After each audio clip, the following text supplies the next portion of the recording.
Summertime chilling, EQ spinning, contracts loyal, so I'm counting the digits. Skr with the pan roof just whizzing, waiting on the roller, you know that's living. Catch me in the booth, yeah, just. Think of a lot, Every time I go in there, I'm just like, I shouldn't be here, man. I'm telling you. And I'll hear stories from my boys like them getting into madnesses with like locals and convicts. It happens. Every time I've gone out in Cov, there's always the night's always ended in a madness. And you know, every time. It's not even the Unities, it's the locals, bro. They're actually so unruly. I remember, but I was actually anyway. It was just all like I don't know if it's gang violence. No, it is, but local man. You know, what's his name? Parsaliu? Yeah. You know, he's from Cov. Yeah. Like he's a Cov. Like I didn't know that he was like. I didn't know there was gang members in Cov. Yeah, but it's like the place anywhere. The place, I think it's Hillfields. The place that we used to walk all the time to go home and stuff like that, even in the night. That's where their gang is based. Yeah. And we never. They won't trouble you guys. You guys are. You guys are civils. But I used to hear about madnesses that were happening in Cov. Like I went, same thing. Years ago, I went to an event in Cov, and I said that boys, we still got back. We're not going Cov again for any event. Nah, bro. I would. There was one day. There was one day we went to do clean up in Cov. You know clean up crew. We went to do clean up. This was years ago. We went to do clean up crew in Cov from Leicester. So imagine there was a motive in Cov. We didn't even go to the motive. We just went to do clean up in Coventry. Like idiots, because that's like a 40-minute journey. Did the way that you started this episode? We got there now. Bro, within like 10 minutes. Madness! And this madness is like proper madness. I was like, I'm not coming here again, bro. Coming out. What made you actually like think let's like live in Nottingham? You know what it is? Like you know, when I got this, I think it was not. So I did my degree, did my masters. Yeah. I did a little internship up there. Then after that, I just felt, oh, you know what? It was cool. Met the missus up there. She's from North London. You met the missus up there? Yeah. She's from North, and then she liked the idea of not. So we're like, oh yeah, let's see how it goes. There for a couple of years, and then we bought our first property, and then we just like, yeah, we're not moving now. So yeah. But how do you find it? Because obviously, both of you being from London, all your communities here. You know what it is? To start fresh. I think my missus struggled more than I did. So whereas me, like, outside of uni, because of what I was doing, I think I built up a community outside of like just students quite earlier. I think my missus struggled with it initially, but over time, like, I think she's probably like, you know, as you get older, your circle naturally gets smaller anyway. Do you know what I mean? So I think she's cool with it now. But I feel like when it came to having kids, that's when I feel like she was like, oh, like, because all of her siblings always had their her mum down the road and stuff and whatnot.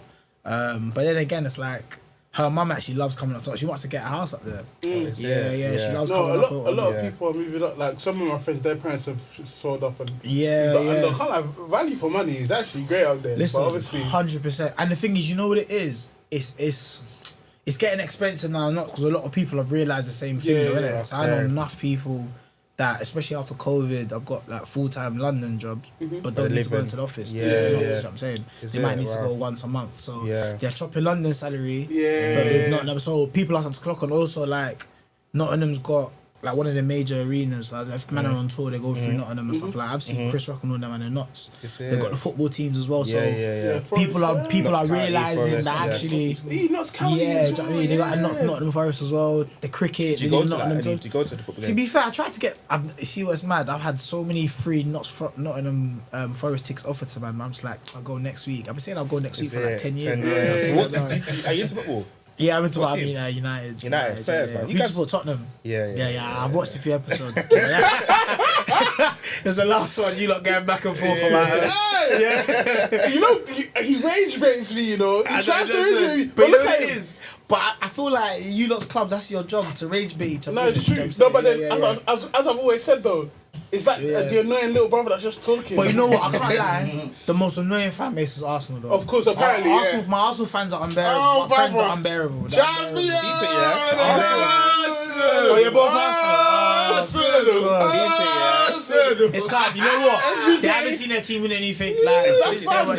So guess what? They should enjoy it. When's the last time you won a Prem? No, but the thing is, I just want that question. Can I just say one thing? But you can never chat. When we won Prem, I was at uni.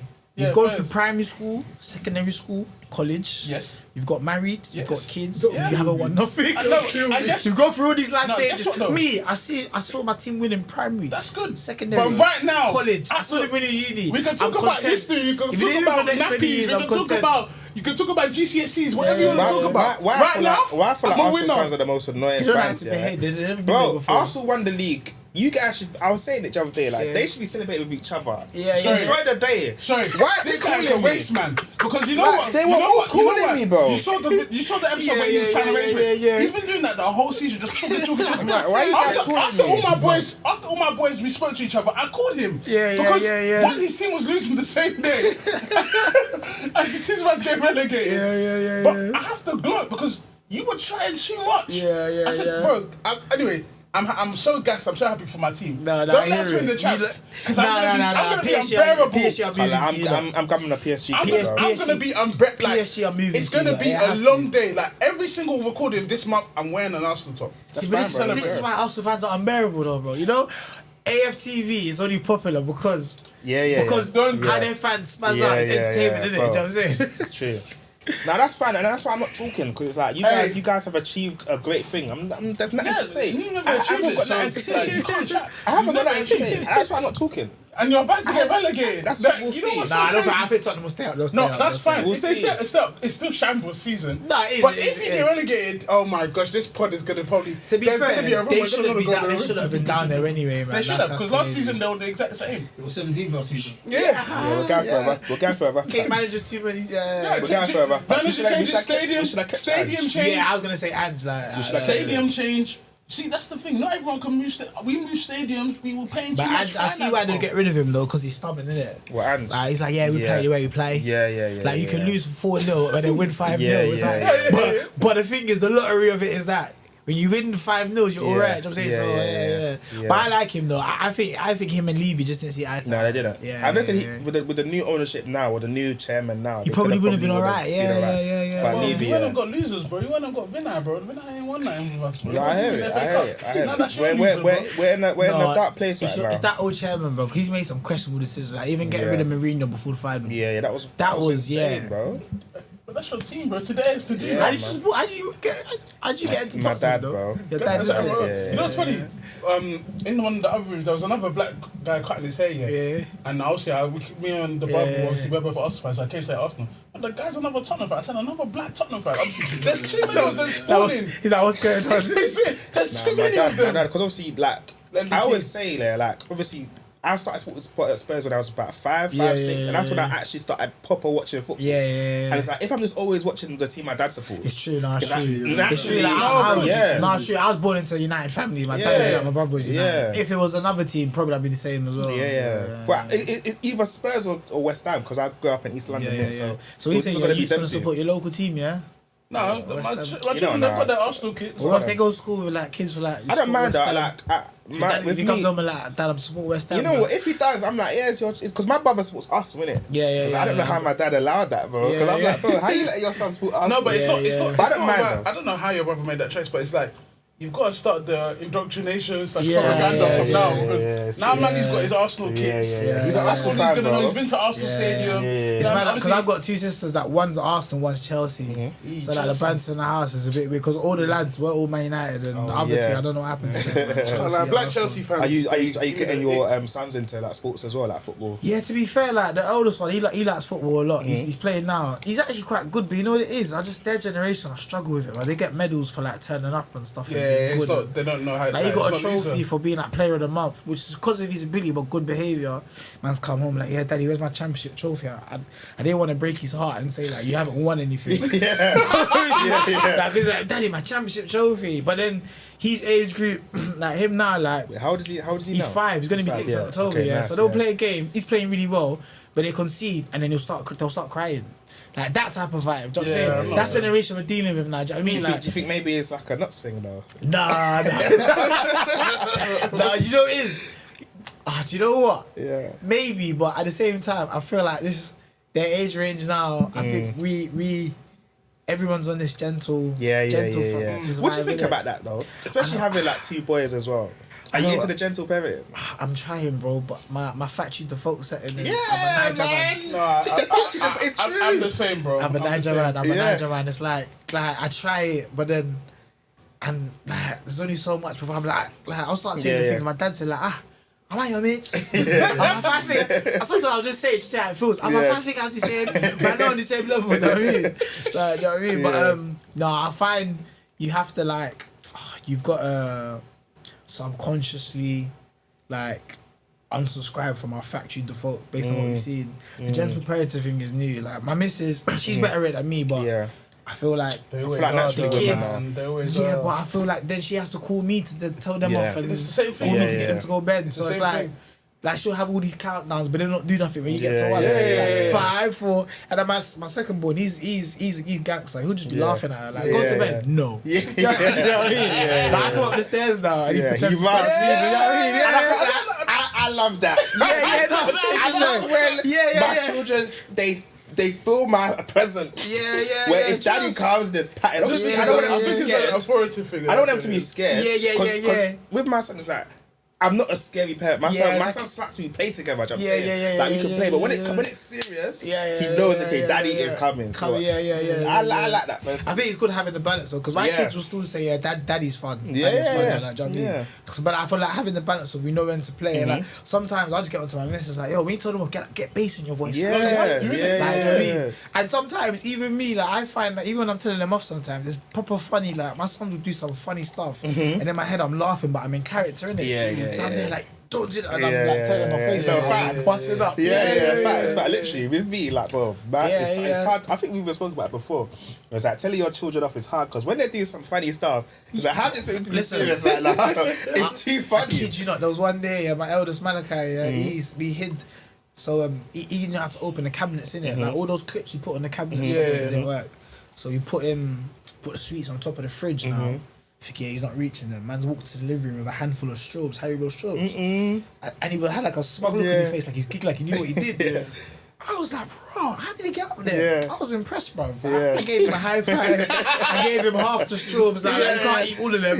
But just have it showed I went to the kitchen. I stood there for like 10 minutes. How did he get up there, bro? Like, seeing like, what could he have climbed? I was impressed. I was like, fair play. Like, you've deserved these strobes. Like, don't tell your mum, but you deserve them. You know what I mean? So yeah, it's finding that balance, though, isn't it? Like, sometimes I feel like, especially with us being like young parents, we can be it's finding that balance between you want to be a serious enough parent and they know what it is, but at the same time you don't want to like replicate maybe sometimes when our parents done too much. But sometimes I feel like they just done too much, man. Like, They were just too strict.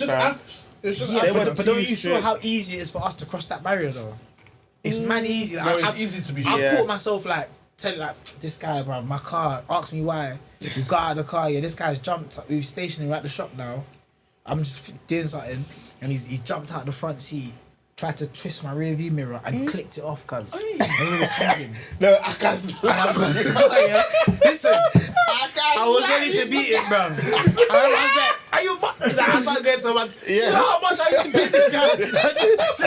And then, but then it was trying to hold myself from the fact of, no, I'm trying to do this new parenting. But I wanted to beat him. I was like, he's take that.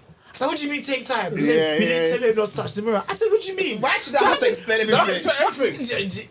Bro, my son wrote on the wall one time, like, but we didn't tell him not to write on the wall. I said, my gosh. But no, so it's finding that balance though, trust me. Because what I don't want my kids to be is scared of me. I feel like I could lie to my mum or be bad or like, whereas like, because I knew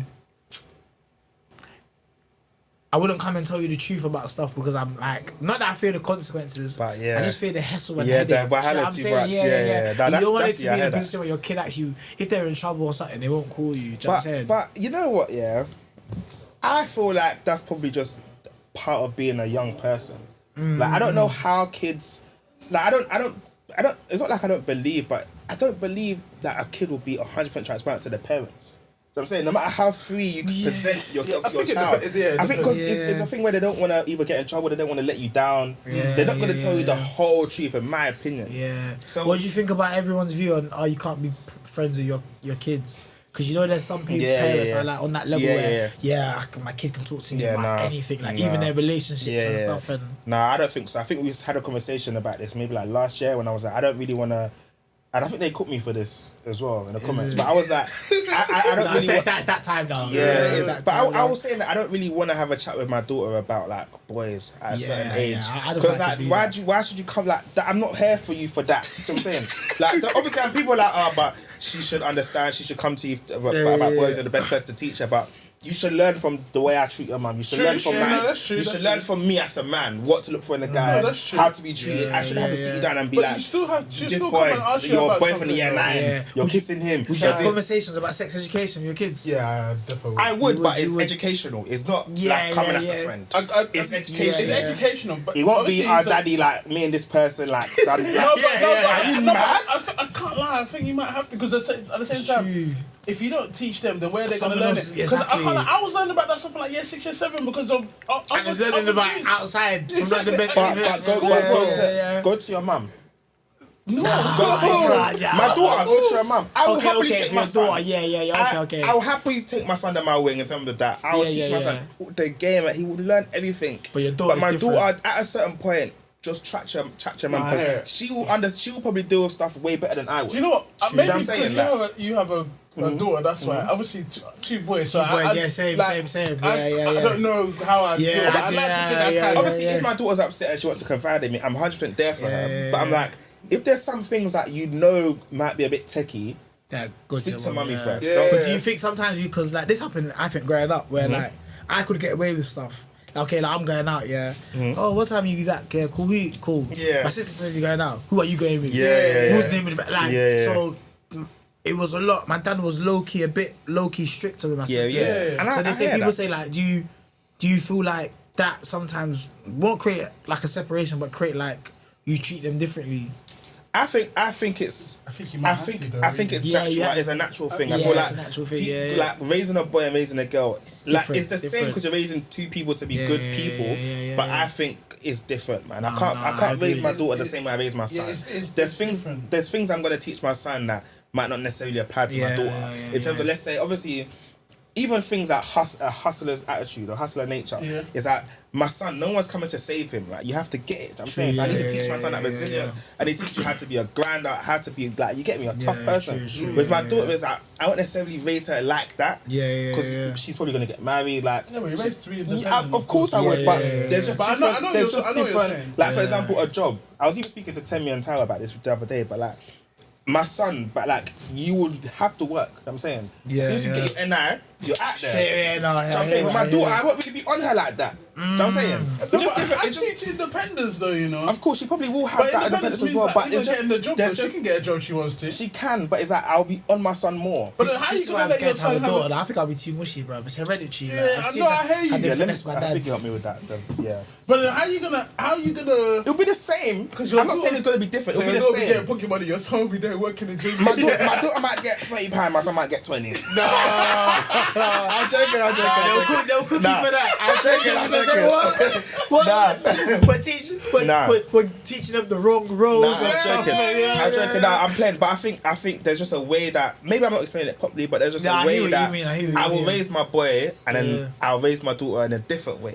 More like I'll probably raise my daughter in like a firm but gentle way. With my son, it'll be firm. It shows the importance of 2-parent households. Like, I feel like I deemed that more becoming a parent, because actually there's stuff that where us as the dads come in, but there's also elements where like, this might need your feminine touch. 100%. And I even feel like with your sons as well, I even feel like you will raise them in different ways based on their personalities anyway. Because even me and my brother, my mum was a lot more stricter on me because I was a lot more, I wouldn't say wayward, but I was a lot more wayward. So she was more stricter on me. Whereas Nigerian word for me. I was wayward too many times. But it's like, I was more like wayward. I was more outside. I was more prone to get in trouble and be naughty. She had a harder hand on me, whereas my brother is a lot more gentle. So she was a bit less, like with me it was like tough love, but my brother was more gentle love, if that makes sense, because it suited the needs of us. So I think with your sons, there'll probably be different ways you'll train them anyway. Because to be fair, I thought my first son was energetic. I don't know if you had the same with second-born. Second-borns they're on smoke, bro. My second-born, bro. So Mali's very energetic, very active, etc. Amari, it's like he's loading, man. He's the same, he's but like loading, he's like Malachi will take. Oh, you saw Malachi? Yeah. He will take a toy from Amari. You got a wife in here, though. Is it? and then Amari will go and attack him. So like he's just like he don't back down. So I look at him, I'm like, yeah, that's my warrior. That's the warrior. And then, like Manny's very like in touch with his, you know, like emotional. He likes to give hugs, etc., etc. Amari, you say, "Can I have a hug?" He's just look at you and then. That's exactly how I went like this. I went like this. Or just like this. Yeah, like I promise you. Exactly. He's like very, Malachi he's more like he's very passive. Like you know what I'm saying? I feel like Josiah's toughened him up, bro. Yeah.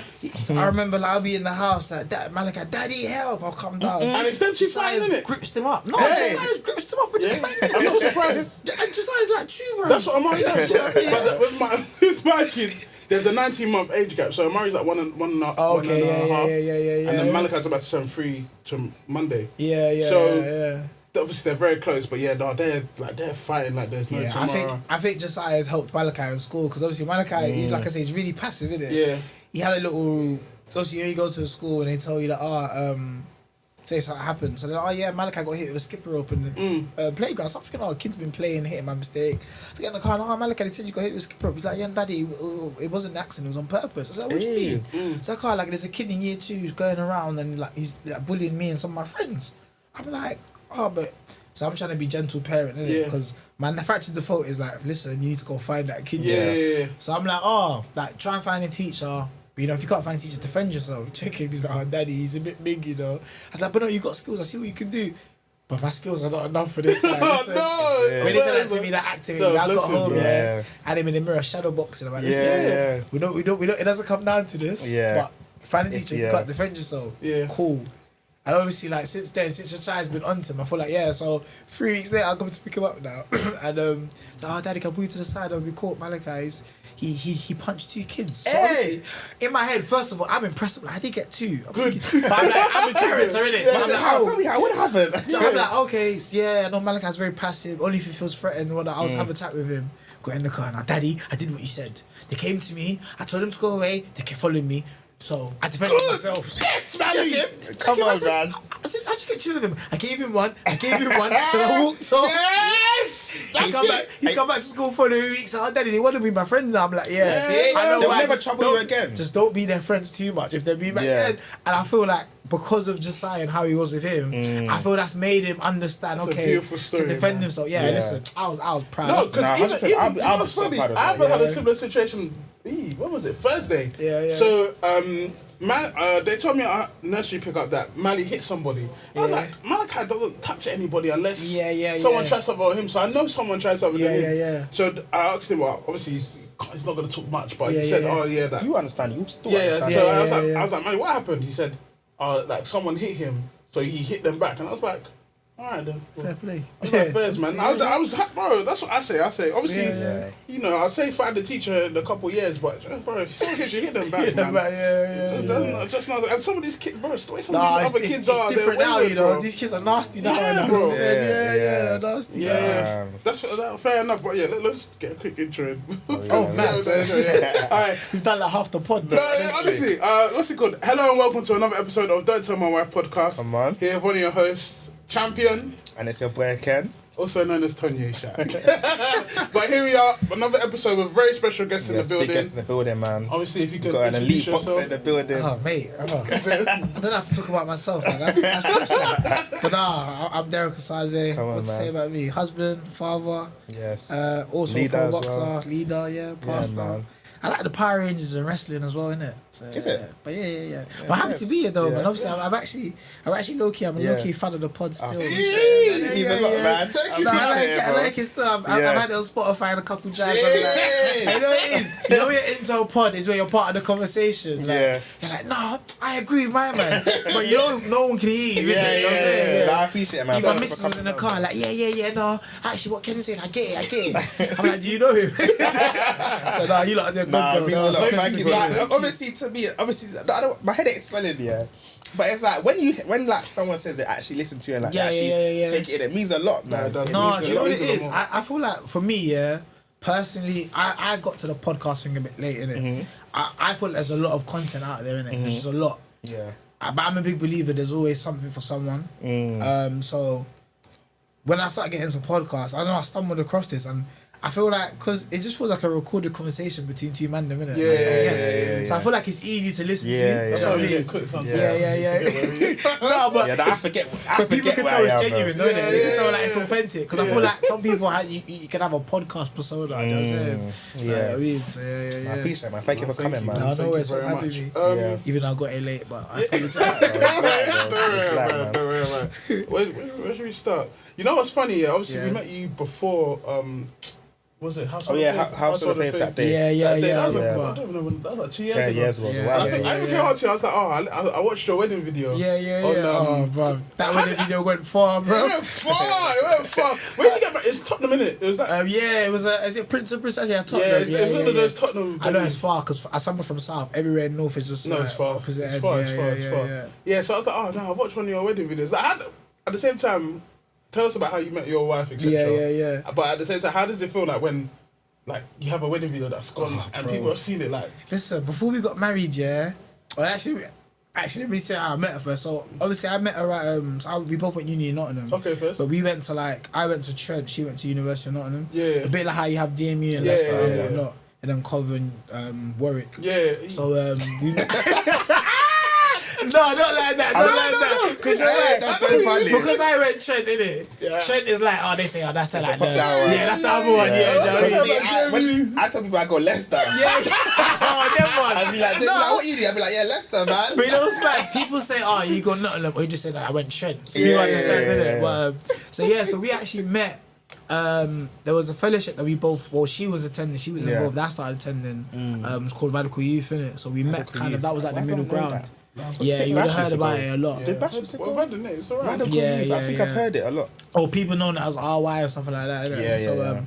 So that's how we met. And I can't lie to you. Like at the time when I met my missus, like I wasn't trying to be with anyone, man. It was just like if it wasn't because I had a few. Let's say interesting situationships. Is that what they call them? Yeah. And I remember like just telling God, listen, right now, if it's not uni, if it's not money, not interested. Do you know what I'm saying? Like, and I remember I prayed like a mad prayer, like, if you ever want to bring a girl in front of me again, make sure someone that if they ring my phone, I want to answer. Because my ex at one point, she'll ring me, I'll just turn the phone down. You must have given me the it, bro. No, do you know what it is? I feel like every man has to go through that, though. Yeah, do you know what it is? Every man has to go through that. I feel like I don't even know how to explain it. I feel essentially this person wasn't a bad person. I just feel like we got to a point where as we grew and we got older, we matured, we had different ideologies in some regards, you know what I'm saying? And I feel like it wasn't even like high maintenance. I think it was more high maintenance in terms of their needs. Not physical needs, just like emotional being there. You know what I'm saying? All that stuff. So it's like I felt like at one point there's no winning. You know what I mean? Yeah. So when I met my missus, like, and I feel like maybe that was the best position to be in because I wasn't trying to like. I was so. I weren't bad to her, but I have friends on my missus, bro. When we first met her, like, I was like, because I'm just not interested. Do you know what I mean? Not similar to me. But I think over time, even at first when we started speaking, I just thought, okay, we're meant to be like cool friends. Obviously, at that time, I'd only rededicate my life to Christ, so my faith in God was still in its early stages properly. So I wasn't even sure how God speaks to me, but so I was like, this must be one of them things I heard about in church. Like, you know, when you have like a church, like a assignment. Like God wants me to be your friend, innit? Because at the time she was a bit pessimistic about some stuff. I was very optimistic, so I was like, cool. Then over time, one thing led to another, and I realized that we're like yin and yang, we're very close, and lo and behold, we found ourselves married. But in terms of the wedding video, bro, I was new to that whole concept because people saw that video before I did. Because I didn't know if you probably have friends that subscribe to wedding and just watch like weddings. You know what I'm saying? Like, so I remember, mate, I've had people stop me in the street like, I've watched your wedding video. And it's like, thank you. No, that's crazy. The big uncles, I've seen your wedding. You know what I'm saying? So that one was interesting. But nonetheless, man. All I think the only reason why I watched is because in that time we were planning our wedding. So I have to see what people are doing. So I know what I'm planning. No, fair enough. I think it's also because of the age you got married. Like at the time, people thought, it was young to some people. Like my missus was 22. I just turned 24. I was like, Okay, question, Yeah. Because I can't even ask you because my wife was 24 when she got married, and I was 22. But as a 24-year-old man and a 22-year-old woman, what made you decide to get married at that age? Do you know what? We just felt like that was the natural next step for us, you know. We were ready. Do you know what I mean? Okay, so at that time, it wasn't even... I feel like life now is age and stages, isn't it? Mm-hmm. I feel like age and stage is different. Okay, for instance, right, like you... Okay, say like you have... There's a X year... Okay, let's say there's like a 5-year gap between you and your missus, right? Mm-hmm. When you're like... If you're like 22 and...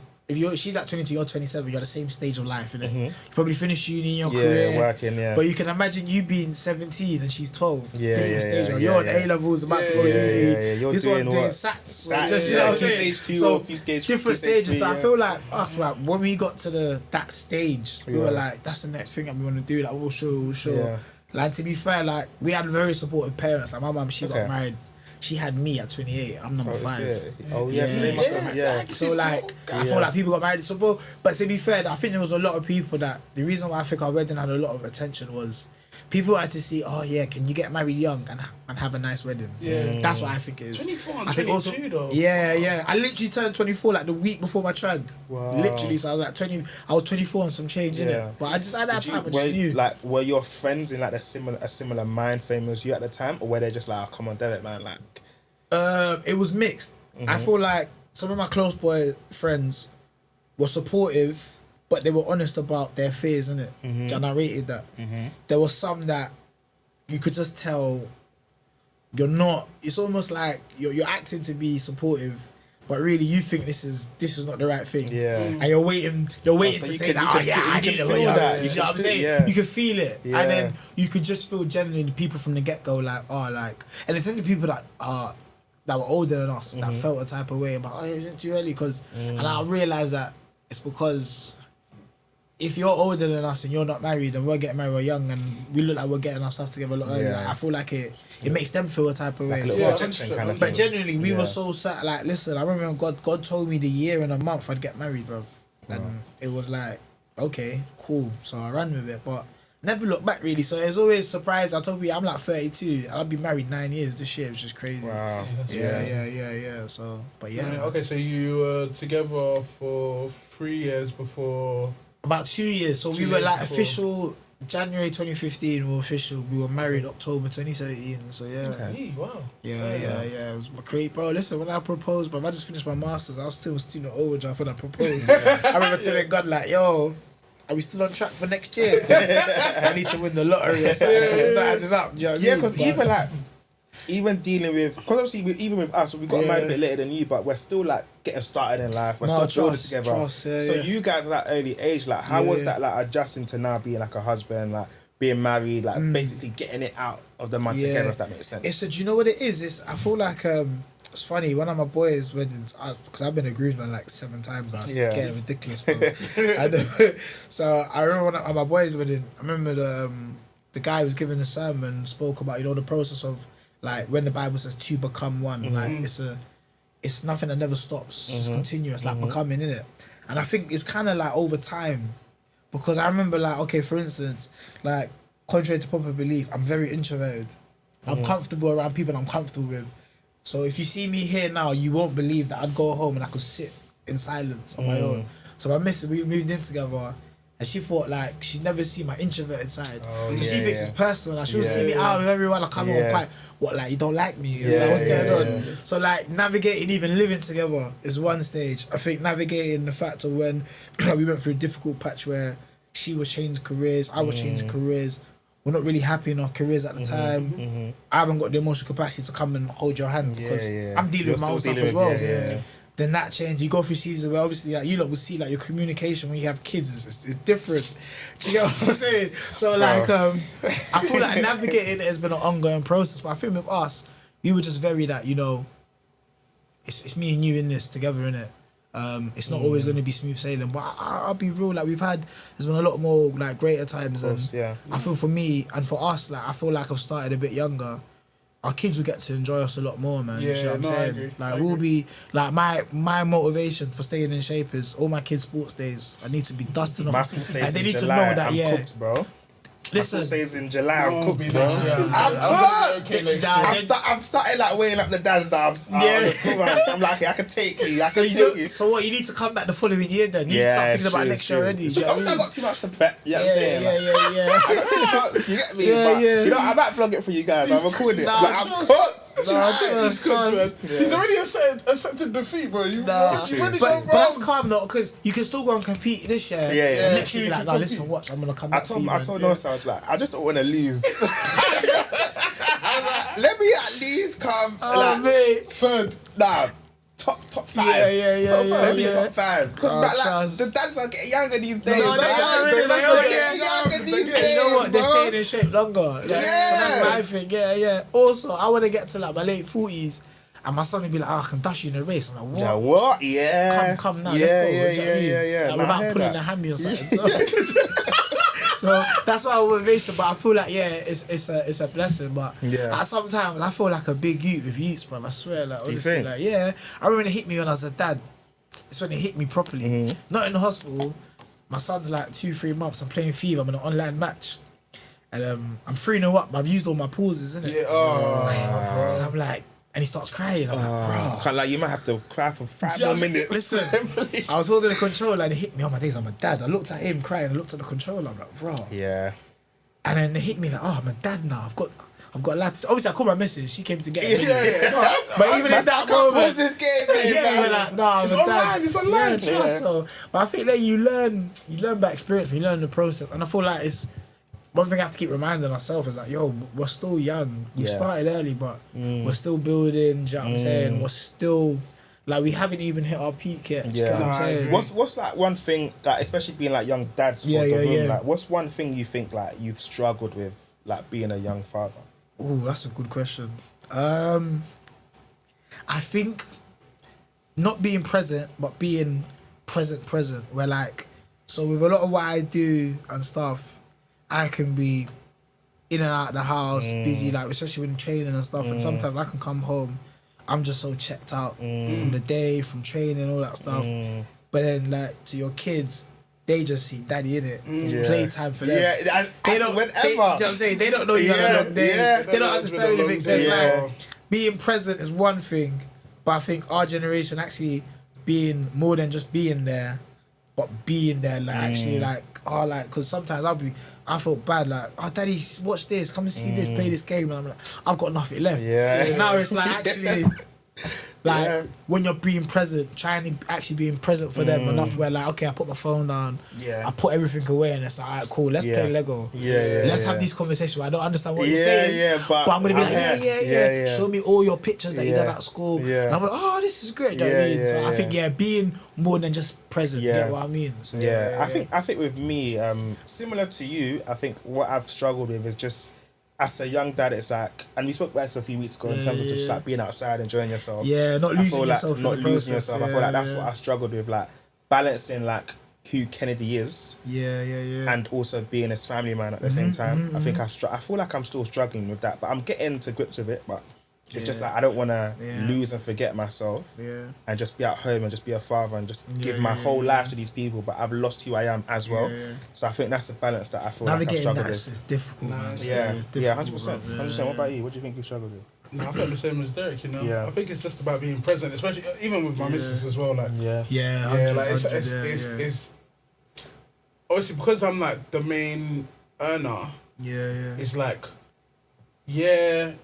like obviously it's good to be around, be present, but at the same time it's like I need to make sure I'm still, you know, doing like working, doing these other things, but I still want to be there in the household. I still want to make sure that you're taken care of, or even in terms of like, obviously I like being there to help out with the like. I always do bath time. I always help feed them, etc. I always be there to help. 100. But some days where I'm like, oh, if we're recording at 9 to 10, or if we're recording, I have to record a bit earlier, then I have to leave.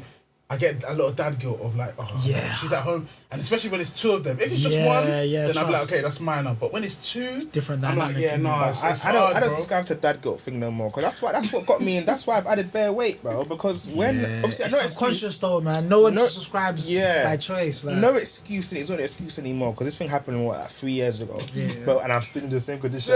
But it's like, when my son was born, I was still in shape. I was still going gym, and like my wife, I wouldn't say she had a rough postpartum, but it was like I didn't like seeing her like tired, stressed out. There's a baby, and I'm just getting up to go and do my thing still. You know what I'm saying? So I would stay with her a lot of the time to help out because I used to get that dad guilt. Even like going out, I wouldn't go out with my friends because I'm like she's just giving birth, she's at home. I wouldn't do that. So, but that's what landed me kind of in this position where it's like I've just kind of just dedicated my everything to you guys, 100%. and I've forgotten myself because of dad guilt. So now it's like you still need to do what you need to do. As long as you're making it up in other places, I feel like it's okay. No, I agree. So I think as well, like alleviating the stress on her.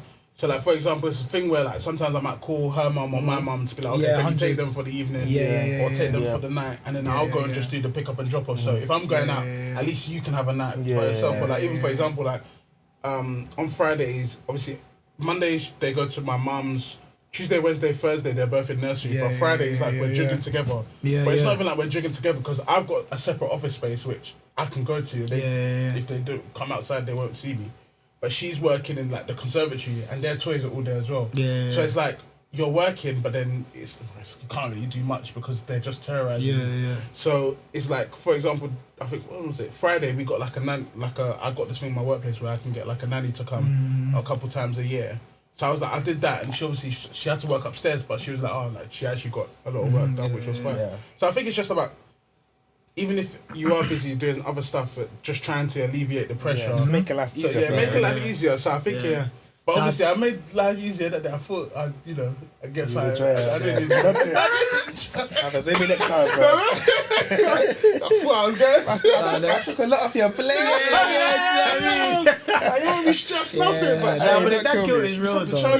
The dad guilt is real. I feel like the dad guilt has even stopped me from less opportunities come to me. I wouldn't even discuss with the missus. I'm like, because I know you say like I remember like I had the opportunity to so at one point up until end of last year, Chris Jr. was my manager, innit? So he was on a training camp in Vegas, and you know the way these guys that don't have responsibilities. So he's got kids now. You know the way they are. Like this guy was on a Wednesday, like for his manager, hey, you want to come Vegas on Saturday for like 2 weeks? I'm like, bruv, I got school pickups. I need to arrange. Like if I had time, I'm thinking, okay.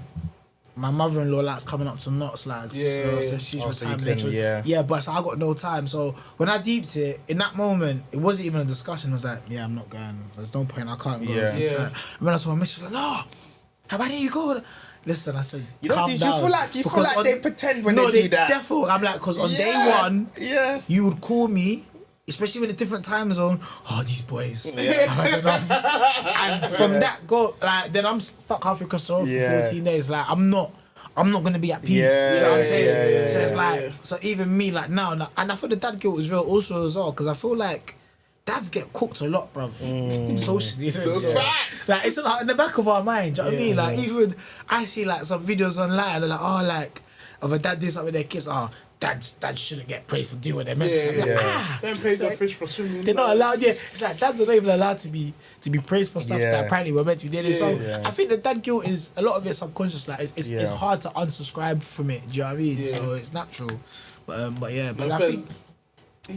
But Mota, I said to Malachi when he was a baby, I said, listen, I said, me and your parents were new to this, you know. Like, if we mess you up, we'll get the next one right. I know it's because of you, innit? Like, you know what I mean? So I'm saying, sacrificial life. Honestly, like, trust me, my brother, like, I'm like, it's unfair being the eldest, because, like, you really are, like... The tester. You're the tester, innit? You know what I'm saying? But, like, we messed him up in that one, we'll get the next one. So how did you find becoming becoming a dad? Becoming a dad or two, how did you find that jump? That was... Do you know what it is? It was like fight or... What do you call it? Fight or flight. Like, you're in the moment. I feel like I didn't deep it for a long time. Especially because the pregnancies and birthing experience of the two boys were completely different. Like Malachi, maybe because you're in lockdown, we had maybe one scan, never any appointments, straightforward.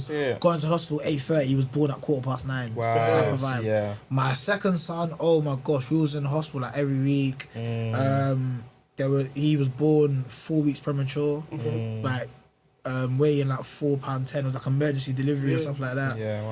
my wife was in a hospital for a week after. So we were thinking like, if we had Josiah, the experience that we had as our first child, it would have been like raw. That would have been a shock to the system, innit? So I feel like because we were navigating sort of kind of that, I never really deeped having 2 kids for a long time. Because in the first few months, it was like, okay, cool. Obviously, you know, with when women have cesareans and stuff they can't do, like, I doubled down on my Google research, I think a bit too much, but I started buying, like, you know, litter pickers. Like, I'm like, yeah, don't stretch the cupboard, just use that. Like, get like the foot. You know what I mean? So it was navigating that. But I think after a while, I think it made me really appreciate single parents more. Yeah, no, 100%. Because I'm like, there's no tagging out. Do you know what I'm saying? 100%. But I think I feel like when my son was maybe like, when he got to around 1, I think I started to say, okay, you kind of get into the swing of things. But for a long time, I couldn't even tell you what it felt like because I hadn't deeped it. You just like, you're in and it's like, you get on with it. That's literally us now. Like, we're just, obviously, because my daughter's 4 months. Like, just getting on with it, bro. Have they cried at the same time in the night? Yeah. That's when it hits you like, bah. Me and Osa, we looked at each other like... Yeah, he's going here. We looked at each other yesterday. We were like, bro, what we did? What we did?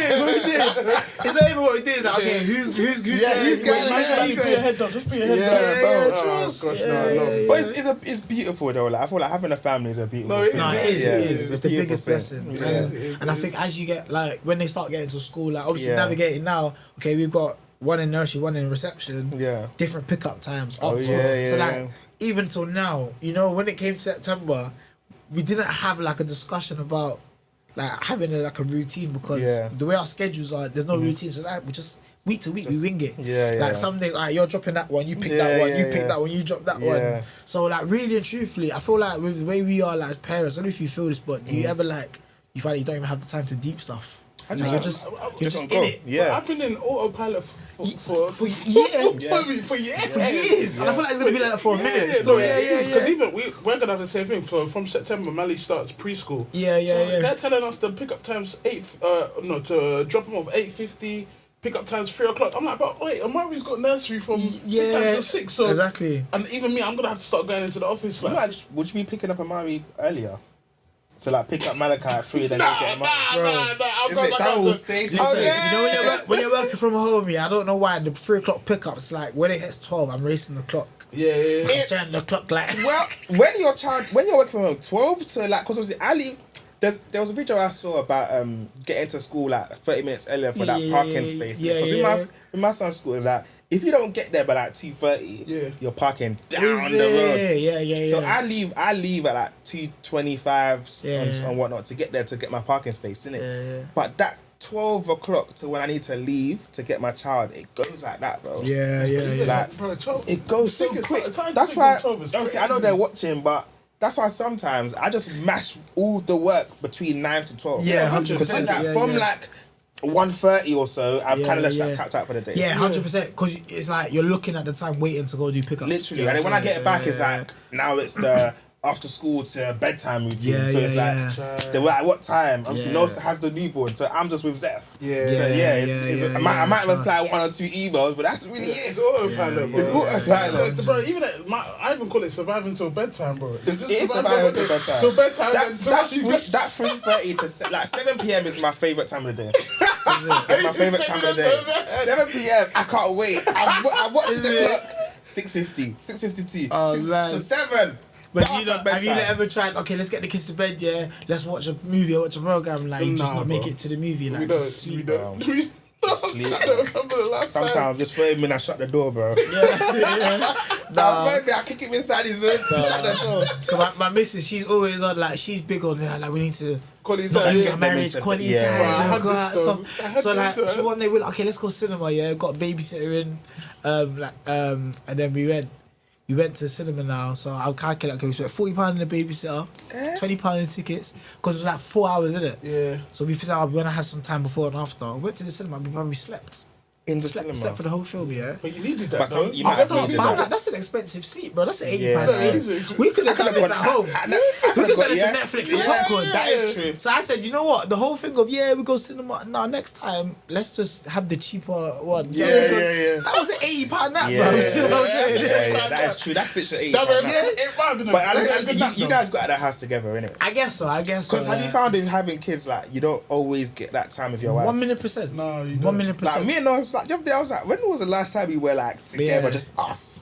Do you remember what you used to do, like when you get home, like before kids, after work? Like, do you even remember? No. Nah, bro. I remember before kids, I think we watched This Is Us. Yeah, like, the oh, whole yeah, season. yeah. I've been able to sit and watch seasons. Yeah, I but think other it than was that- just quality time. Even, Like, we just used to even chill Love Island, together. bro. We used to Oh, chill and yeah, watch Love yeah, Island in yeah, the evening. yeah, Like, it was yeah, nice. yeah. Now, Yeah, just like quality if time. both of us can sit down and watch something together, no, bro. Yeah, Unless the yeah, kids yeah. are, But then it's like, when they go to bed, like, my wife, she likes to sleep early. So Yeah. it's like, she'll be, obviously, with the newborn now, she'll be putting the newborn to sleep. Then by like 8, 9, she's probably already falling asleep. Yeah, so it's because like, she's knocked out. yeah, so we don't, yeah, man. No, it's hard to balance that. That's why even like we're sporadic in the sense of where if opportunity comes where we can have like us time, Yeah, we try you'll do to. it. Yeah. But I think also like my mindset is okay. It's not gonna be this forever, innit? And I feel Yeah. like Yeah. the benefits of being young means that like I'm looking forward to the time where like I'm early mid 40s and my Yeah. kids are old. I'm like, do what you want. Yeah. Me and your mum are flying out for Yeah, you. yeah. no, but- Go to Yeah. your cousin's house. Just Yeah. get out of my just get out of here. Do you know what I 6 mean? weeks holiday. Yeah, Do you know what I mean? Yeah. 6 weeks holiday. Even like half-term. my dad, Yeah. like obviously, I don't now I understand it, but he will just send me and my brother out. He will Yeah, just send out. He give me and my brother money. Listen. We're going to watch a movie. Listen. We're out for like I don't know what was going on there.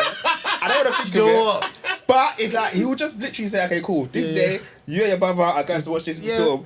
I don't like we've asked. Yeah, He'll yeah, just give us money. We'll go watch a film. Yeah. 2-3 hours at the house. Yeah. Obviously, I don't know what they get up to. Listen. But you get me. When you go I can't wait for that. When your kids start school, you understand why when school holidays comes around, your parents are with bro. When it was the first half term, I said, "Oh my days, like we have to actually like we have to Yeah, give them constantly. activities. You have to Yeah. do, bro. Like half term week was an expensive week. Like Yeah, we yeah, put And it comes around so it's quick, expensive. bro. Like we There's a put him half-term on this holiday week, camp. there's a Yeah, half-term yeah. this week. This But week, even then, that's yeah, why yeah. some people at workplaces like, I'm like, what? You're booking time off because Yeah, I'm like, because trying. yeah. So your annual leave ain't even your annual leave anymore. Yeah, 100%. Like, we're about to navigate this 6 weeks holiday, and I'm just like, bro, Yeah, like, what are you gonna do thank for God, 6 weeks? thank God, like we have like supportive parents, and obviously even being in knots, like, Yeah. my son can pick up my missus' phone and FaceTime his parents. Fam, Yeah. I think they get too much special treatment at my parents' house because like I remember one day like Malika came home from nursery. He's like, what do you want to eat? My missus asked him this question. I don't do Yeah. that. Like you eat what? Yeah. What's in the house? Yeah, You know what I'm yeah, saying? So I check him out, mummy, I want pounded yam. I just like, oh, I don't know pounded yam today. We haven't got the soup. Like, check him. Well, grandma always has the soup. I said, you go to jump on the trip. Yeah, go to grandma's grandma's there. house. So, yeah, listen, they love going grandma's house. Yeah, so yeah, so yeah. I think, and to be fair, my parents are on that, and her parents are like, Yeah. yeah, when are you bringing them next? Yeah, Like, they yeah, love yeah, it. that- So I hear like that. even this half term week. Yeah. Like they're here Yeah, in it. okay, that's nice. Because we're in Yeah. the middle, like we just moved house. We're in the middle of a Oh, reno, wow. innit? So Yeah. we're just any Damn. opportunity to go Reno spend with time with kids your as family. well. Yeah, Shy, bro. why? Reno with children. Do you know what it is, yeah? You know you don't deep stuff enough, innit?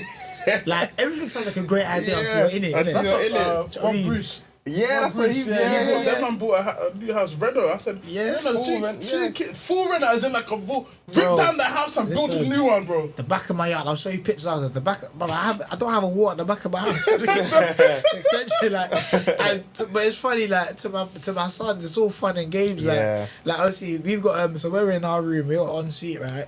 And these times, I'm sure we all grew up like when we were bathing, like bucket and bowl, like standard.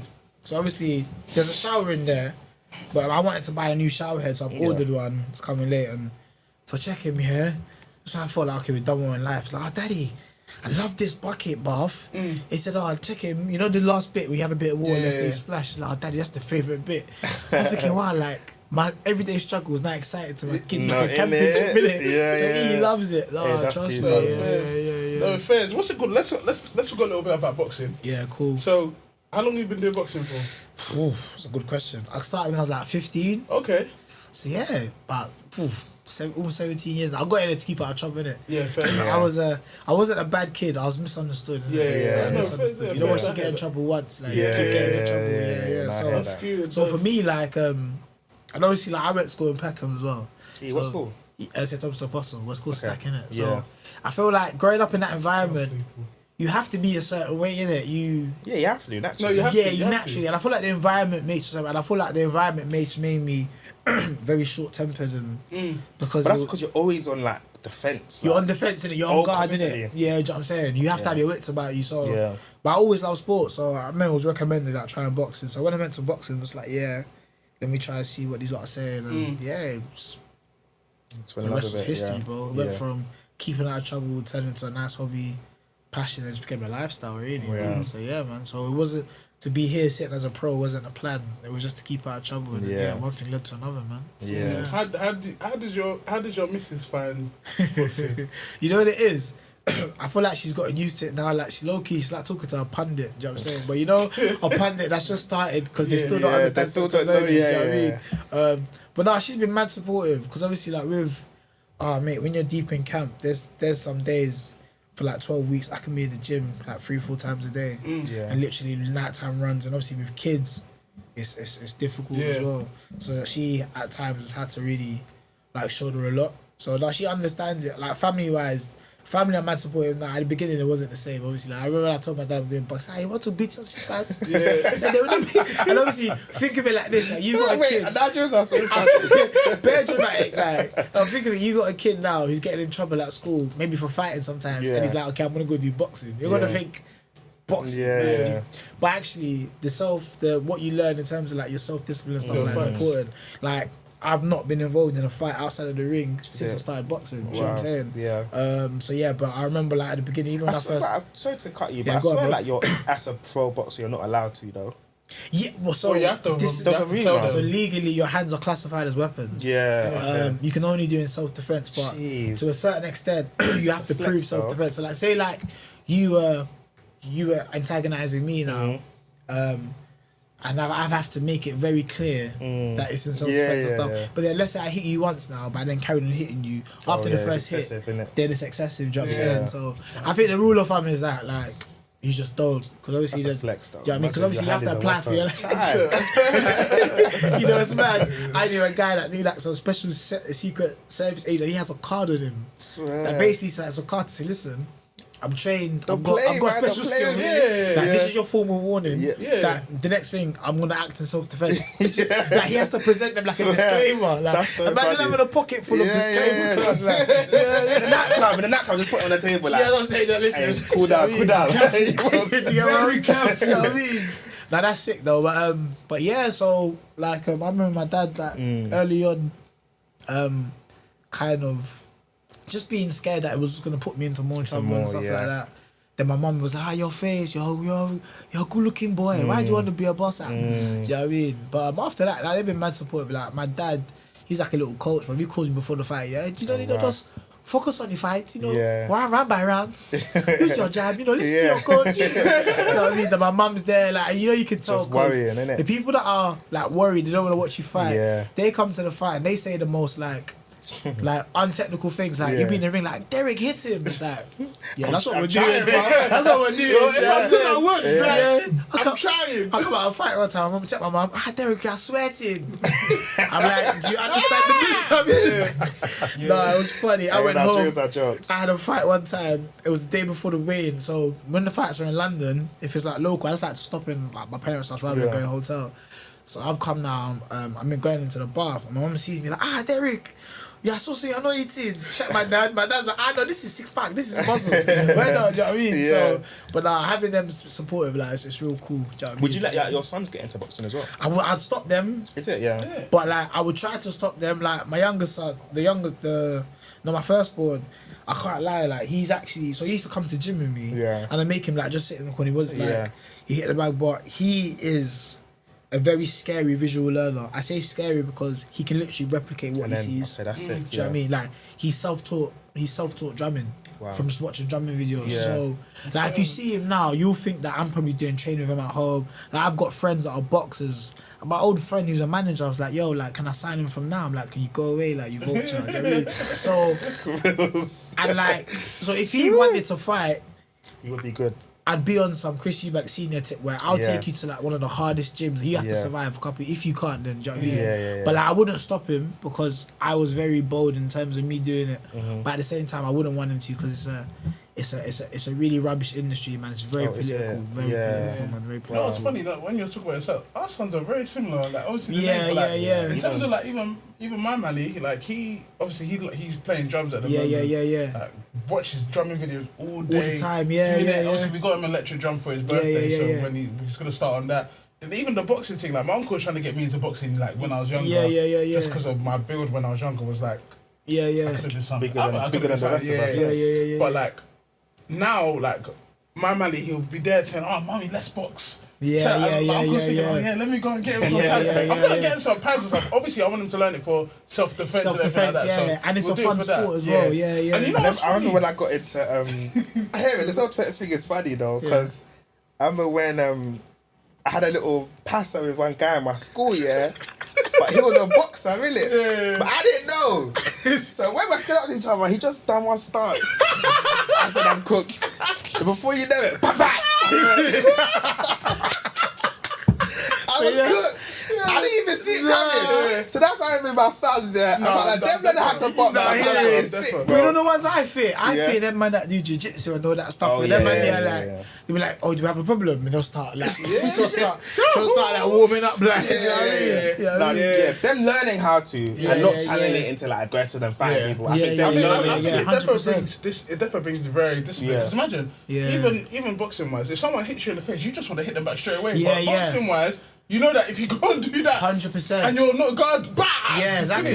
So you have to be very. It teaches you composure. And I feel like I love a lot of the skills that boxing teach you, like transferable skills, like you said, composure, like, because I think that's why like I became a lot more composed in life, like self-discipline.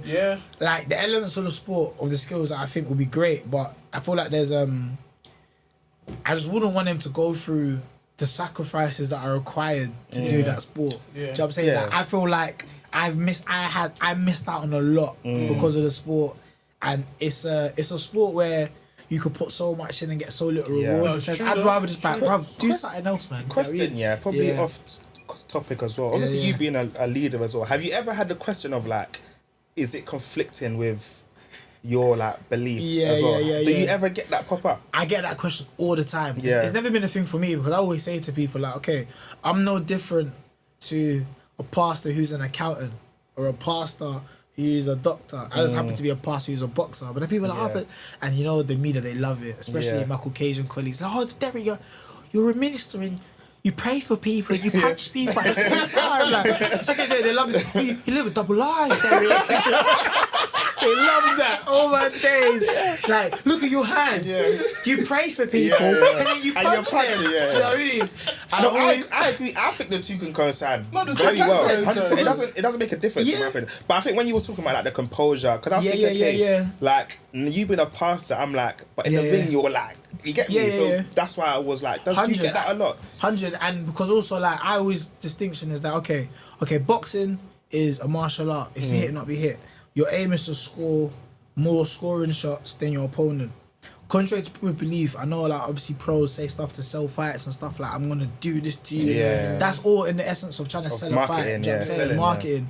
But I think no boxer really wants another fighter to sustain life-threatening injuries. No one wants anyone to be hurt, innit? Do you know what I'm saying? Like even before a fight, I'll pray for myself, my opponent. But once that bell goes, listen, I'm trying to take your head off. But it's not in the sense of like I'm trying to catch bodies, you know what I'm saying? So I think that separation is different, is that it's a martial art and it's a sport. My aim is not to hurt, my aim is to win. And to win is me landing and scoring, a bit like how you fencing and stuff like that. So I think there's a clear distinction. I think like it's just because of how professional boxing is, you know, you got guys like Tyson saying, I'll bite your ear off. Like, I want to eat your children. He was a baby. Do you know what I mean? Like, if I'm about to fight someone, they say it to me. I'm saying, bro. I'm like, damn, man. I want your heart, I want your children.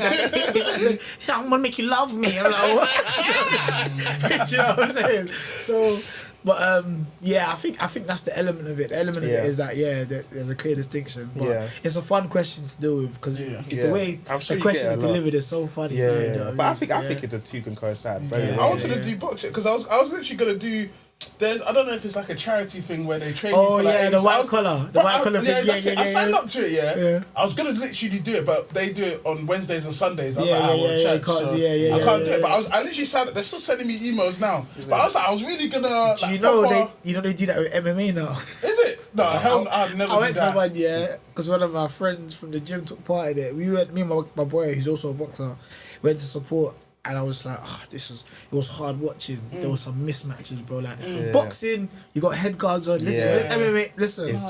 There's some guys that are getting slept. Like, as in, like, bro, 1 minute you're trying to think he's going to punch you, then his leg just... You know what I mean? Would you ever do MMA? Nah, never. bro. What do you mean, man sitting on me with the hammer fist? Yeah. That's bad. Like, I've watched Francis Ngannou Yeah. chin someone, the guy's on the floor, back. Yeah. They stop stop the fights way too late. It's enough. I think on my feet, I'll be comfortable. Once it goes to grind, I'm tapping. I don't want my arm broken. Submission. All that. I mean, they stop. And the thing is, MMA, they stop the fights way too late. Like, the guy's head's on the floor, he's banging his head, and the referee's there looking like... Bro, his head's bouncing off the canvas, bro. Do you know what I mean? So, actually true. bouncing. yeah. And the thing in mixed martial arts, how it started, like, if you watch, like, go on YouTube one time, just watch UFC 1 to 10, the first ones. Yeah. The whole essence of it was mixed martial arts started from every discipline claiming that they're the dominant discipline. Yeah. So you'd have someone who's a jiu-jitsu go up against someone who's karate. Yeah. No weight classes. You come in with your robe. He comes in his boxing shorts. And so it's only over time they started like regulating them more. But before it was just glorified fighting. It was proving which fighting style was dominant. That's why MMA, you can't see someone who's undefeated in MMA. Unless Khabib is different, but because you're always gonna come up against a style that counteracts one style. Like you're a boxer, you want to stay on your feet, but then someone is a wrestler, they just want to put you on the ground. Do you know what I mean? So, but MMA, nah. But if there was mad money on the table, I'd do it. Yeah. Nah, I hear it. Mad money, like pounds, dollar, euro, not naira. Do you know what I mean? Yeah, no, fair. So in terms of like boxing and obviously being judged by judges and stuff like that, how do you deal with like when a fight doesn't particularly go your way? Or something like Mate, so you know it is. Hot topic in it off the back of my last fight, which was similar situation. I feel like for me, how I've had to deal with that, because even amateur is worse. Like I remember being an amateur, going to certain areas, you know that if you don't knock them out, you're not winning. Do you know what I mean? Like, there was even one case where I wouldn't be surprised. a guy went to a championship fight amateur. The other guy's name was on his certificate. He knocked him out, and they only found out after because they had to try and get a new certificate because they already put the other guy's name on it. So it's that. Like I've had I remember when I was amateur, I had judges come up to me and apologise and say, you know you won that fight, but so and so they owed someone a favour, and so it's mad political. In pro boxing, what does that look like? That looks like somebody can win a fight because of ticket sales business. Someone can win a fight based on the area they're from. So I feel like it's crazy, you know. The only caveat I have to go back on my faith is that God, like if you allow it to happen, then it must be for a reason. I have to suck up and keep moving, because it's almost like focusing on something that you know is going to happen but you have no control over. So you know that once it goes to the judges' scorecard, you depending on where you are, depending on who you're fighting, there's so many factors that mean that even though you won the fight, you might not get your hand raised. Like my last fight, like obviously I knew I won the fight, but I didn't realise there was... Bro, I had people jumping on podcasts and channels and pro boxers. Yeah, the last one was outrage. It was outrage. And I feel like, obviously, people wanted me to be... as well, people wanted me to be more, I think, vocal and outraged. But it's like, well, it's not going to change nothing. And no one's going to be more annoyed than I am. But you could have picked a year pill, something like that. Nah, listen, when I say like, okay, like there's a thing in boxing that they know the elements of the sport is not the way it should be. But I feel like it's almost like Nigeria politics. They just protect the corruption. That's what it is. And if you come in and try and go against the grain, because too many guys are eating off the corruption. It's like, get the hell out of here. Do you know what I'm saying? For instance, it's so common that promoters will breach their contracts to boxers and never do with anything. The moment a boxer tries to breach their contract, they get dragged. The thing is, is it Conor Ben and Eddie Hearn? Because Conor Ben left to go somewhere else, and then people are saying, so I'm like, bro, he left to go get more. But you know what's funny? When Conor Ben was with Eddie Hearn, he's the best thing since sliced bread. The moment he goes, he was never there. And that's just the nature of the beast of the business. So I feel like in boxing, you got to decide like how dirty you want to get, speaking figuratively, based on how high you want to go, because there's a level of where you get to where it's going to be political. Like, I mean, as in like, fights are not fixed, but I know situations where guys go into the ring and they're not allowed to knock the other guy out.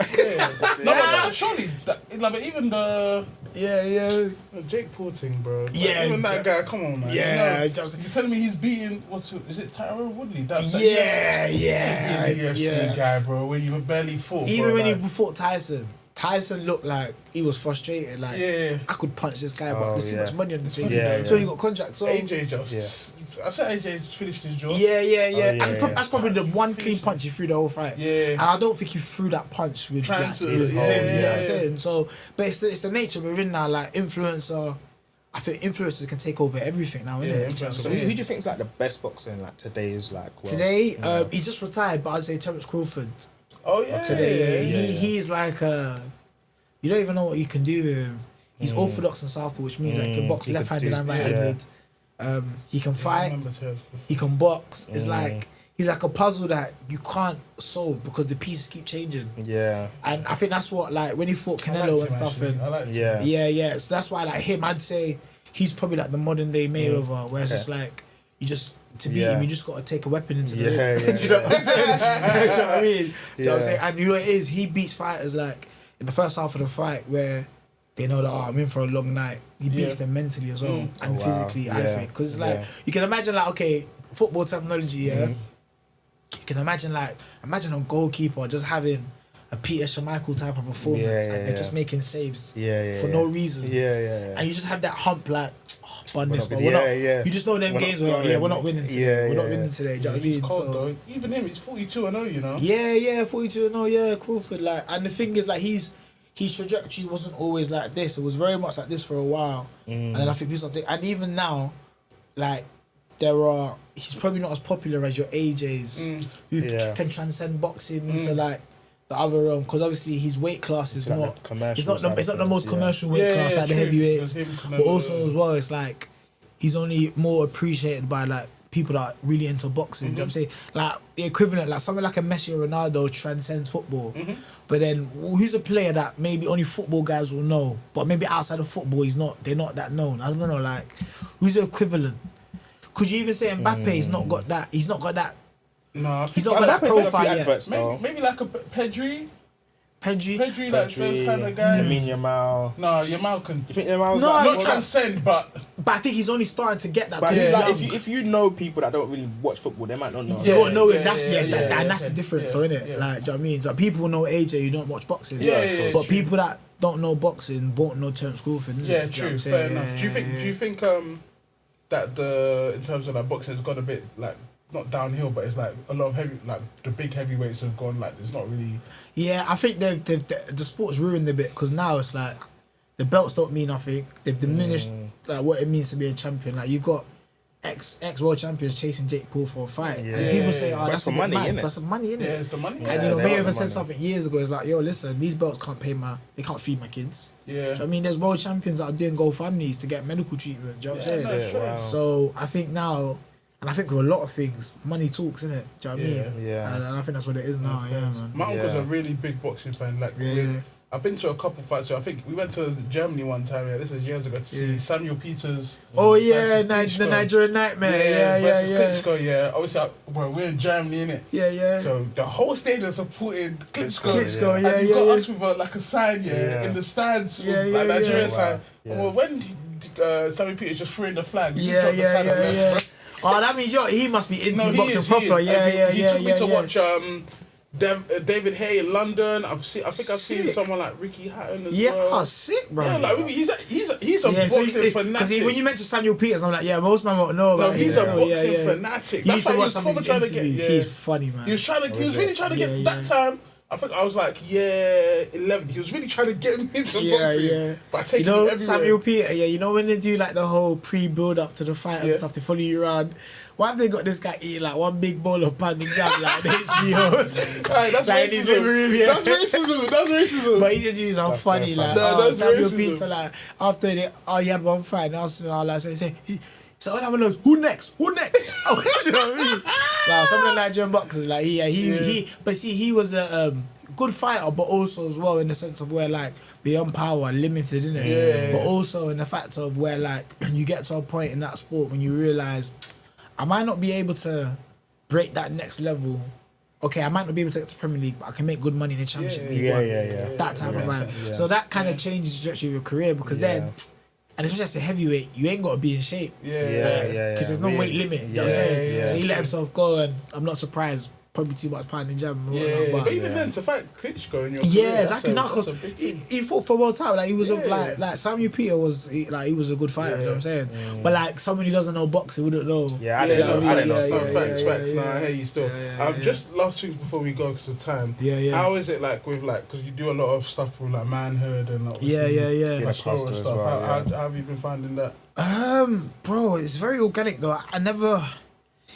A lot of those things I do was never like by plan. I sat down one day and said, like, listen, me being a pastor was never part of the plan. I have a theory that it's my mother-in-law, innit? My mother-in-law's a pastor. And I have a theory that she probably prayed that my son-in-law has to be a pastor. So my mum definitely didn't pray for me to be a pastor. I remember like the first time when I was clear that God told me I'm going to be a pastor, I felt so snaked. Like I felt like, oh God, man, I'm just trying to be a good guy and live better. Like, you know, too much. But you know what I'm saying? I'm just trying to be a good Christian. You know what I mean? But yeah, so like with a lot of the stuff I do outside, it's been very organic. Like, obviously, I work at the uni, a lot of mentorship, and but it's been cool. It's a blessing in the sense of where like I've got to meet some really cool people, do some really cool things. At times, it can mean that like your time-wise, it can be a lot. Do you know what I mean? Yeah, like, of course, because you're pouring into a lot of people. 100%. And I feel like you get maybe the phone calls at the odd times of the days. Like I've been on the phone for like hours talking to someone that I don't even understand what's going on, but you just got to be there to listen and be available and stuff and whatnot. And obviously because like so the ministry I was involved in for about almost 11 years up until last year, a lot of the students and stuff that would come to church also at the uni where I work at. So they'll rock up to my office and like, do you know what I mean? So it's like I get emails like, yo, Pastor Smith, and I'm just like, so the overlap is good, but it also means that like Pastor Mr. That's so funny. listen, even the name, bro, I've been ordained for like 8-9 years. When I hear Pastor, I feel like, who's that? Bro? You know what I'm saying? So you those pastors like the abbreviation, like the PY and the PD. PD. I do PD because like for me it was man said PT, you know what comes to my mind when saying that one. But yeah, like the abbreviation for me was a caveat because obviously at the time I had people in the ministry were older than me. I feel like they're really big on the whole culture of calling them by their title. I remember like one pastor getting mad at somebody for calling me Derrick. Like, you don't call him Derrick. You don't do that. And I'm like, chill, man. Like that's my name. Like I was born Derrick. So I was like, as a caveat, like, you call me Derrick, but if these men are around, just call me PD. Like, but I'm not big with the whole all that stuff. Like, I'm probably like, I think it's our generation of pastors. 100%. I'm probably like. I wouldn't say I'm the pastor from the hood, but I feel like I'm the pastor from the hood still. I'll go on the pulpit in my J's and my tracksuit bottoms and preach. And but that's what speaks to like us. Lot, do you know what I mean? 100, it's what draws us into Christ as well. I think the good thing about it is shows that you're relatable. 100%. Yeah, some Christians will put me for that though and say, nah, man, you're not woke. They just have a I wouldn't say it's a swamped view of what they just think. Culture, bro. They just think pastors should be suit tie, 100%. baggy trousers. Get me like thick Bibles like that. Yeah, trust. Come on, man, times have evolved, fam. Now it's become really performative now. Exactly. Like church and like, you know, like pastors have to speak deep with a cadence. Like you want to say something mad profound. Do you know what I mean? Or like you're not gonna talk unless you have the keys in the back. You know, you have the keys on, you can say anything.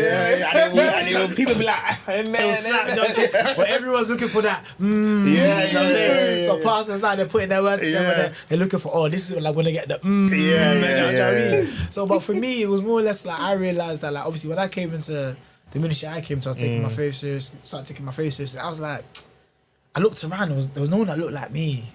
So I mean, like, I'm not saying like I was rough around the edges only in comparison to the ministry I went to was a lot of pastors, kids and stuff like guys that would wear a shirt and tights. I walked in my tracksuit and I'm thinking, oh my days, who's this from gang member? Do you know what I mean? So for me, I feel like my heart has always been just for the average normal guy that actually needs to see that like you can be a Christian, you can have a life dedicated to God, but still be a normal person. You know what I'm saying? You know, I mean, you can be, we're in this world, but we're not of this world. But I think people take that to another level that we're meant to be like aliens. So Jesus chilled with he sat with people and he sat with communities them, that people wouldn't. So yes, I think I'm a bit different. Like my viewpoints might be a bit different to some, and No, so that's a chat. To me, that's how I kind of see us. Like obviously, Christian. We're like, we're still relatable to. We go through the same 100%. stuff. That's why we just come in and we just chat. Obviously, But there needs to be a distinction There is a distinction. between Yeah, us and the people of the world. Like, 100%, there needs to be, you need to be able to talk to us. That's what we was talking to David about. Like, because he feels like we're not a Christian podcast. We're a podcast who are Christian, if that makes sense. I say it all the time. I'm not a Christian boxer. There's no such thing. I'm a boxer Christian. I remember one day I had a sparring session, and the guy who I was sparring, his dad was there. He's like, I thought you was a pastor. I'm like, because I'm a pastor doesn't mean I'm not gonna touch up my man. When the bell goes, I pray for you before, but when the bell goes, I'm not. Maybe I'm gonna hit you and be like, in Jesus' name. Do you know what I'm saying? I mean, so I feel like 100%. I feel like it's so important today because it's not even. I feel like these people just try to label stuff too much. Like I remember the whole discourse. You know when Stormzy did "Blinded by Your Grace"? Oh, he's not allowed. He's not a gospel artist. But bruv, my man made an album called "Gang Signs and a Prayer." He told you what he's on. In his bars, he said, "Listen, I'm trying, innit? Like one day it might be blinded by your grace, one day it's banging in your face." Like gang signs and a prayer means that I'm not on that. I'm on a journey, but also as well, it's like I look at that and I'm like, oh my day, someone like Stormzy using his platform to make a gospel tune and he's giving glory to God. I think it's a beautiful thing. But then now we're now putting labels, but you're not a gospel artist, so do you know what I'm saying?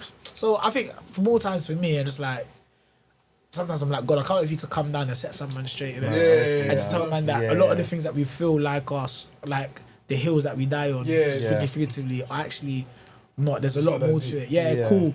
Performative, you can think that you're doing X, Y, Z, but if you don't love your neighbour, love your next brother, then what's the point? Do you know what I'm saying? No, so 100% I think that's so important, man.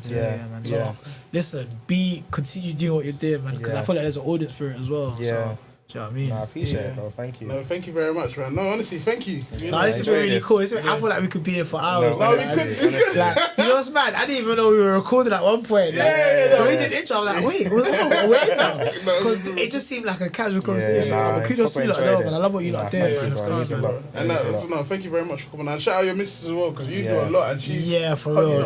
I know she'll be watching this at some point, but at some point, I'm not mushy, but I appreciate you, innit? Things from your side, you know what I mean? But obviously, Derrick, if you can tell them where to find you. I'm Derrick Osaze or Osaze on everything. I'm on Instagram. I've got a TikTok account. I'm not really good at it, but you should do it though. But you know the highlights though. You know what's that? The Creed one. Yeah. So you should do that for yourself, bro. But I'm mainly on Instagram, Twitter. But Derrick Osaze, you can find me anywhere. But man, I appreciate the opportunity to be here today. I really enjoyed it. Thank you, bro. Really appreciate it. But like, share, comment, subscribe, and we'll catch you guys next week. Peace out. I get P, my mum's living comfy. No, we ain't the same as them. My brother's cutting through the city in Mercedes Benz. My face is cheap, but I can't even go Tesco. Broke days, I had no money for the